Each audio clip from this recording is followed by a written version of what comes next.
So I'm mindful of time and mindful and conscious of the opportunity for you guys to contribute. So I'm going to whisk over some of these where the content has already perhaps been covered by colleagues.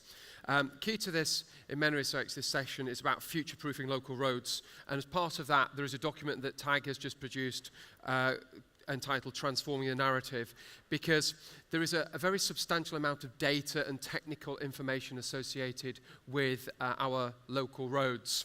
And it's really important that if we are going to engage with Jesse Norman, as he called for yesterday, and he set out saying he was tasking his officials to create a multi-year settlement, then it's important that we actually understand what we as a sector wish to convey to the Minister across a very complex network that sadly is not as well understood as it should be and is as much as it must become.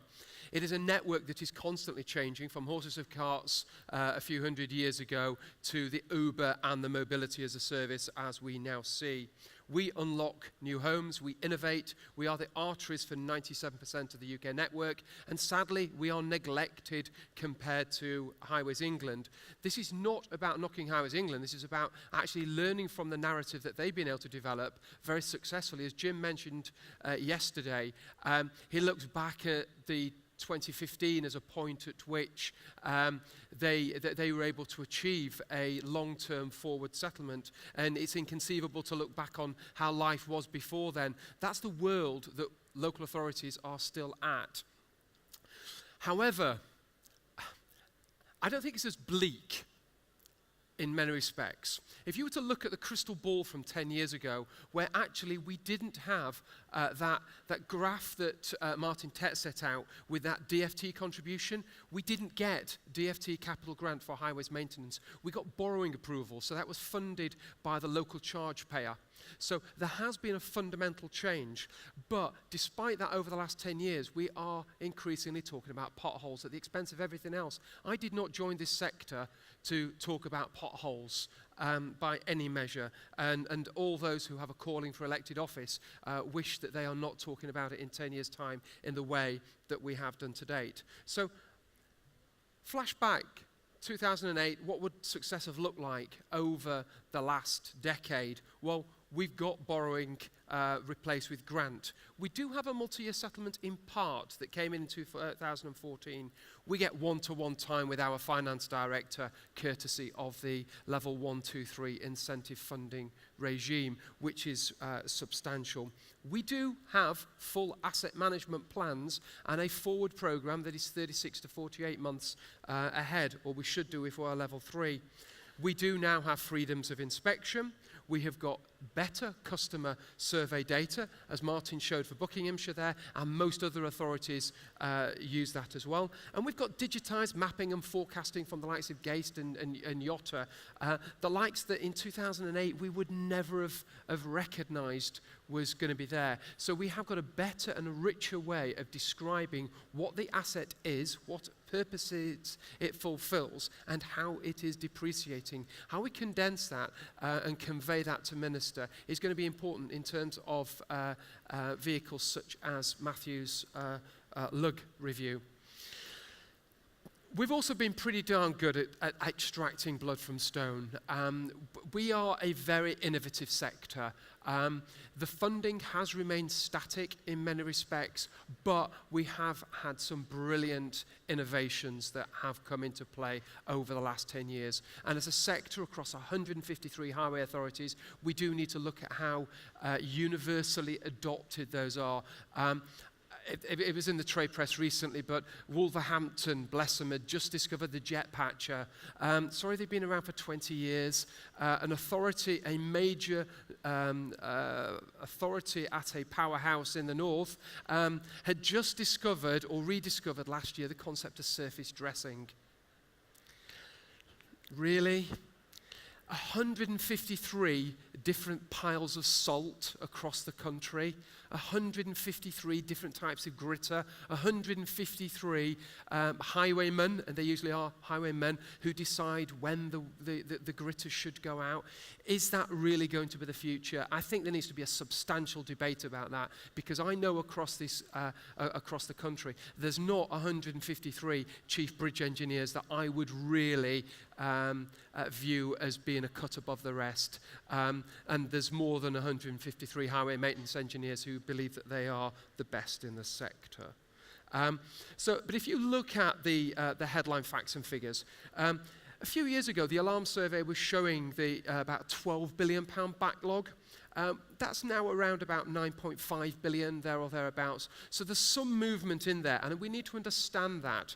But there is, therefore, a gap. But what I do look at is redescribing this so-called gap, because if you've got funding that has been allocated or identified next year, the year after that, and the year after that, well, that's actually programmed work. So there's not really been a discussion between the headline-grabbing £9-10 billion backlog and that programmed money that is already in the coffers, either identified by DFT or already allocated from local authorities. So there is a gap there, depending on how far you position that over a 36, 48 or 5-year program.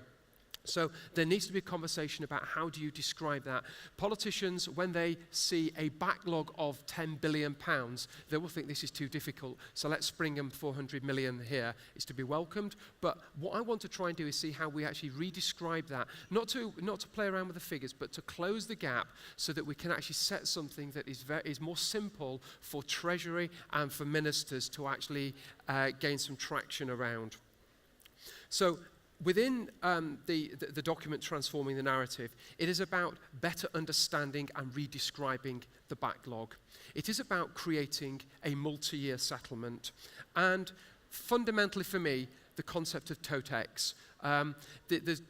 The concept that 60% of the funding comes from the DFT, 40% of it comes from local highway, local councils' coffers.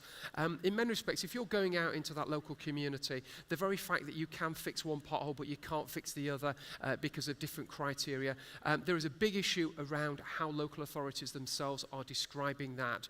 And actually, it is more affordable for some councils to go out and have a patching gang undertake a £1,500 job that they can do 2 in the morning and 1 in the afternoon, as opposed to commissioning a jet patcher to go out and fix maybe about 150 defects along different stretches of road. It's a fundamental issue that the sector is not talking about.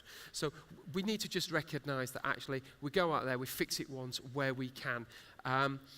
A single pot, Martin's already touched on this, there are too many different pots of money. We recognise that ministers will always wish to actually announce some initiative that might bring about certain specific change, like local sustainability transport funding, LSTF.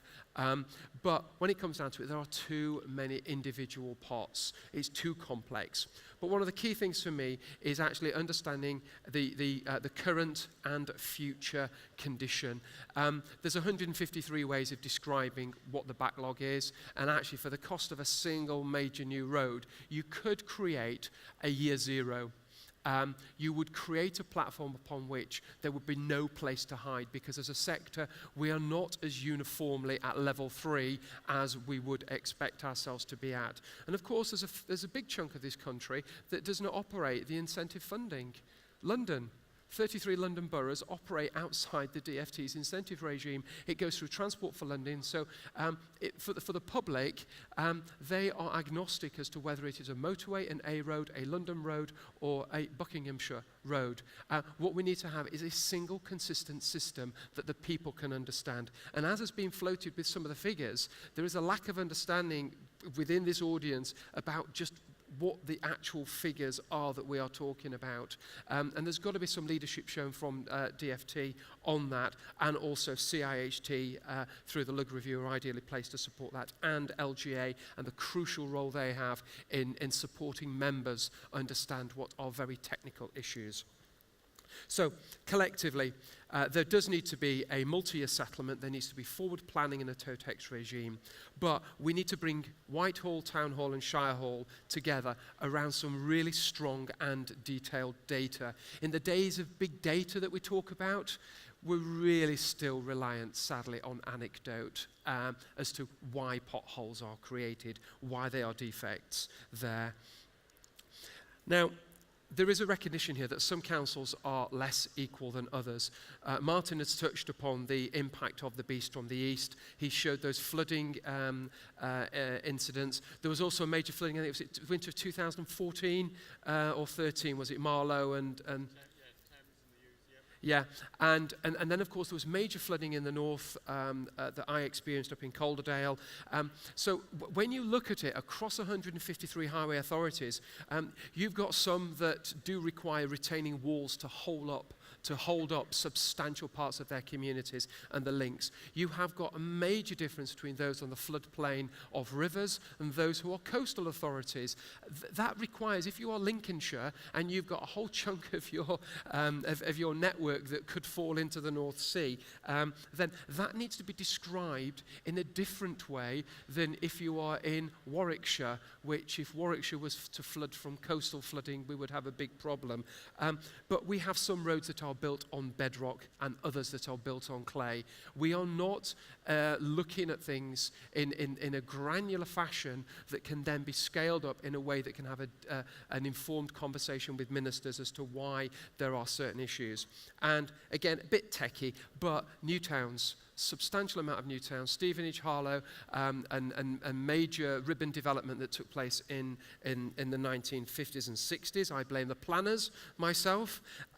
But those concrete assets now are failing, and that is not really thoroughly understood. So whether innovation from the supply chain can help address some of that backlog, or whether or not there's another £5 or £6 billion worth of hidden impact is something that we are not talking about. So future-proofing local roads, we need to better understand the as-is. We need to redescribe the funding gap. It is not mission impossible. It will require additional funding, but we do need to continue to have the conversations that we are having through this event on an annual basis. So in that respect, thank you all very much for inviting me.